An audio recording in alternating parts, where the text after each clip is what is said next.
How can Jesus, who told us and taught us to love our enemies, tell us that we can't love our mother or father or spouse or children? But the catchword is that he says you can't love anyone more than you love me, even the closest people to yourself. See, a lot of times we think being disciples or following Jesus, all it takes is just, maybe praying, coming to Mass, supporting our parish, and then we continue to live our lives as we did before.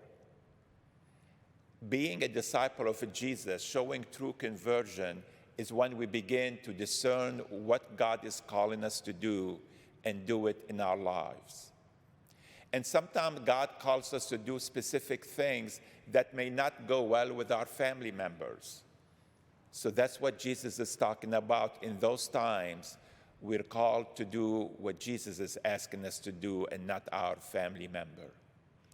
For example, maybe you have a good job and suddenly God begins to call you that he wants you to work for the church or for a nonprofit with much lesser salary.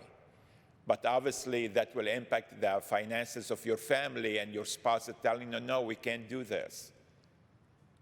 Then Jesus is telling you that's when you have to choose what the Lord is calling you to do.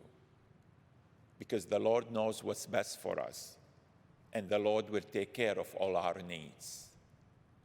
A lot of times the demands of our family life, our business life, or our society tries to pressure us to go against God's will.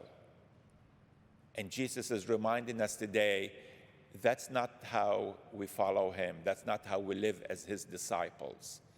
That's the cross that we have to carry as his disciples. So let us pray today in a special way that God may give us the courage to do his will. But to do his will, we need to take time and ask God for what's his will for us, to make time to listen to him so we can act on his words.